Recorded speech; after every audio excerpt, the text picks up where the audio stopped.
Welcome back to the Piping Pastor, Outdoor Edition. Today we'll be talking about the idea of understanding God through nature, natural theology, and really what it means to interpret divine reality through the poetry of Wendell Berry.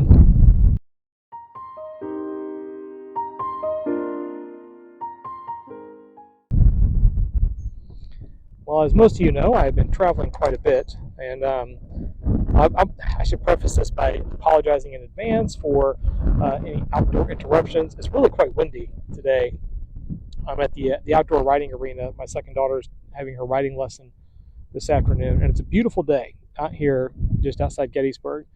But the winds kicked up a bit. In point of fact, this is the second take. The first take, the tripod got knocked over by the wind. So there's an odd angle just now, but I think it's going to be more conducive to actually keeping the camera in place. But as I said, I've been traveling a bit recently, and not just to the pipe show. I've been traveling out for work.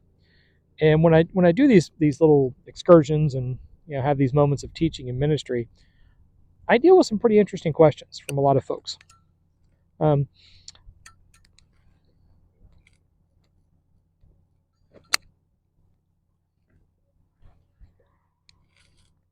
lot of questions about faith and just what it means to be a Christian. Because a lot of people I work with don't follow any kind of faith tradition. And one of the questions that came up in my most recent visit was, how far in the future do I think it'll be before AI becomes a god that people worship?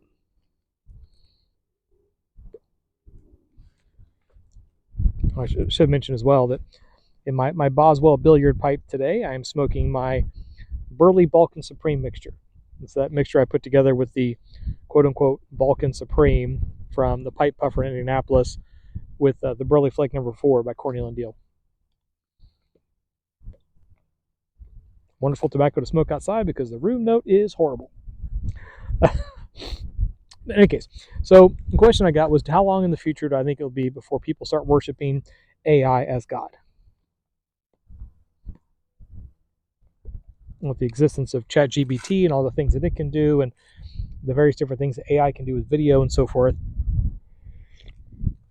the question or the argument that came out was, well, we have these cloud-based systems of information, and we have these AI that keeps getting smarter and smarter and so forth. How long before people start equating that with some kind of a god? And the response I had basically was, anything that is human constructed, no matter how advanced it gets in algorithms, writing other algorithms, it's still reductible. You can still apply physical reductivism to it. You can still break it down to component parts. There may be some manner of emergent, I don't want to say consciousness, but some manner of emergent artificial intelligence that grows out of that, but it can still be reduced to its component parts. You cannot do that with the divine reality. God interacts with God's creation, and so there is an interaction between the physical and the spiritual, but from our side, we are limited in our understanding of it.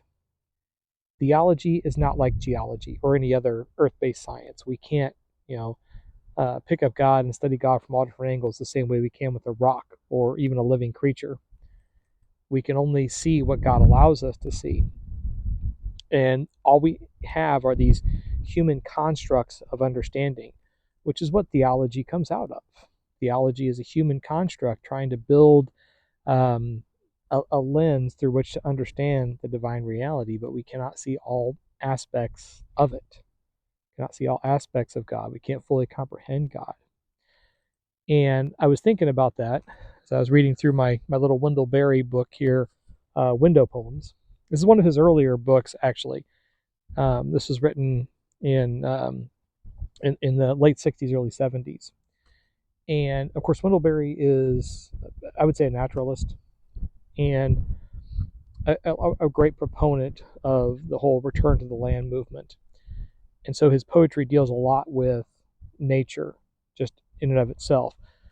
But this book in particular, early on in his career, dealt with a lot of the conflict between war and peace and Vietnam and and in his own struggles to understand what reality was and what nature was, and God and his spirituality. And so I think this poem really speaks to that.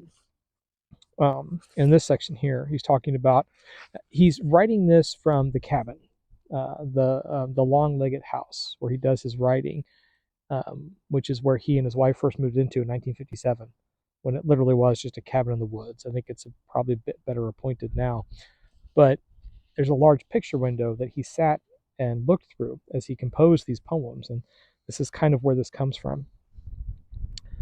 The window is a form of consciousness, pattern of formed sense, through which to look into the wild. That is a pattern too, but dark and flowing, bearing along the little shapes of mind as the river bears a sash of some blinded house. This windy day, on one of the panes, a blown sea caught in cobwebs beats and beats. So he's talking about this window, which he also refers earlier to as a black grid beyond which the world flings up wild graph of its growth. That this window is a human construct. It's a multi-paned window. It's a grid. It is the scientific or philosophical manner through which people view the natural world. But beyond it, there is a pattern, but it's a dark pattern, not in that it's evil. It's a dark pattern in that it's not fully disclosed. There is a pattern, there is an order to nature. It's not just random chaos, but it's not fully understood. Even looking through the window with its various different panes and the way that the window is divided, the grid, the math, the science that we look through to understand nature doesn't fully disclose what nature is, doesn't fully disclose what God is, because that pattern is dark, it's beyond us. So will AI ever be considered a God? There were some who will. You can make a religion out of anything. But in the true sense, can we consider artificial intelligence a divine reality? No. Because at the end of the day, no matter how smart AI gets, it's still something that came from the bottom up, not the top down. So, in any case, well, I am going to get set up now because she is just about to get ready to go for her lesson. So I'm going to return my attention back to my contrived tobacco here and my little cup of coffee and enjoy nature for a little bit. And I'm not going to worry about the window pane through which I look at it. I'm not going to worry about the mathematical understanding of how the trees are growing or try to discern the pattern. I'm simply just going to enjoy it. My time with God, my time with nature in the Trucking Piper Bob's church. So, hope you have a lovely week. As always, happy reading.